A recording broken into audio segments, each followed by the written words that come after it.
خستنا كيا أمريكية فري بورما رينجرز جرا ديفيجن بريناجي لروج أفاي كرساني كار كرنا زاك كير سروكي تيما ريك خستنا فري بورما رينجرز جا أمريكا هاتيا نهال استوديو ميفاني منا بريز كير بخيراتي ويلكم.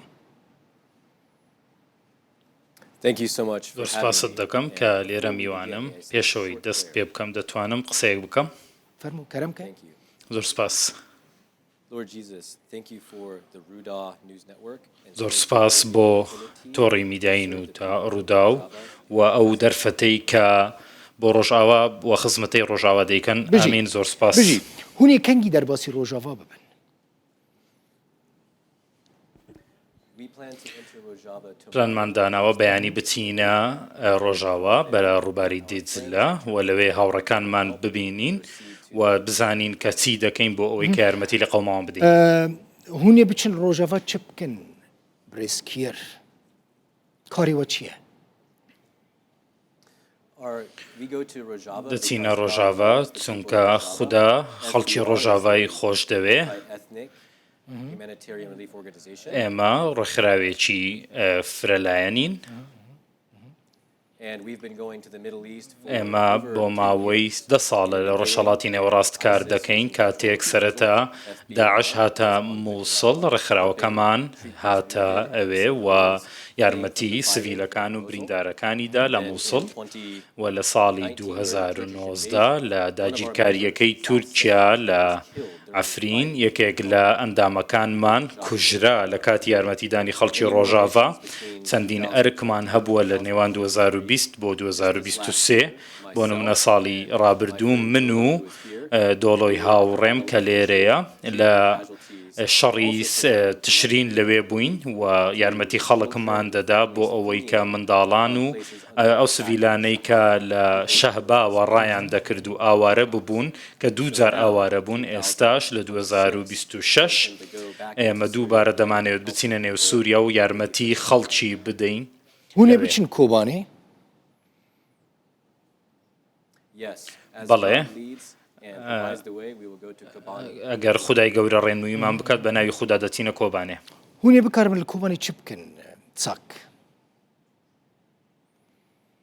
Our plan in Kobani is to پلانی ئێمە لە کۆبانێ ئەوەیە کە بزانین چ یارمەتیەکی مرۆیی پێویستە بۆ لێ قەوماوان و هاوانجی بکەین لەگەڵ هاوکاران و هاوبەشەکانمان و ڕێکخراوەکانی دیکە لە ئەمریکا لە وڵاتانی دیکە کە یارمەتیمان بۆ دەنێرن و هەموو یارمەتیەکان ئەوەندەی بتوانین باشا دەگەینەوێ. توجي أمريكا تي تيماوج أمريكا تين خلق أمريكا أقادارك و لروج أواي كردستاني ولكوباني چه كارسات هنه چاوراستي چه إيرشانتين.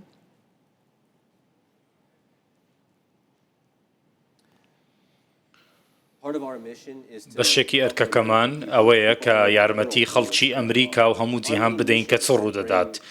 ئەرکی سەرەکی ئێمە ئەوەیە کە هەواڵەکە بگەینینە جیهان کە لە ڕۆژاواتی ڕوودەدا دوار وها یارمەتی بگەینە خەڵک. هوني بكار بن وي آليكاريا كهون بلان دكن بجهين خلق روجافاي كردستاني أو إمكانه درفت لبيشيا وهنا.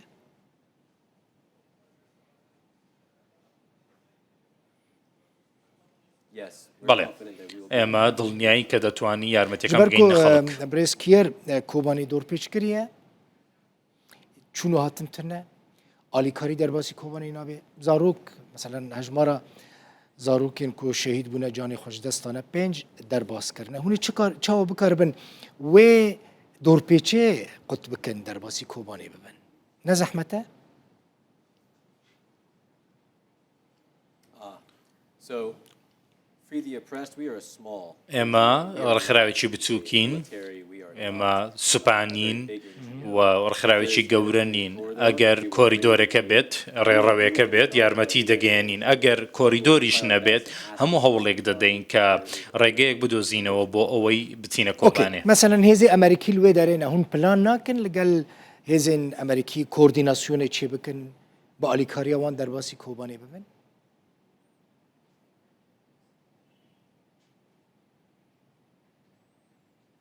Part of the translation بەشێکی وەرگێڕەکە ترجمه باش بکە نەیتوانی زەحمەت نەبە من خواست بزانم هێزین ئەمریکی لێ دەرێنە بگەلێکی گرینگە یعنی ji bo ku hûn derbasî Kobanê bibin hûn nikarin li gel hêzên Amerîkî koordînasyonê koordîne bikin û bi alîkariya wan biçin Kobanê so we don't have any ئێمە control over the هیچ US کۆنتترۆڵێکمان لەگەڵ ئەوان نییە و هیچ پەیوەندیەکمان لەگەڵ هێزەکانی ئەمریکانیە لە سووریا و تو alîkarî bixwe re anîye ji bo ku hûn derbasî Rojava bikin yan hûn tenê dixwazin meydanî alîkar bin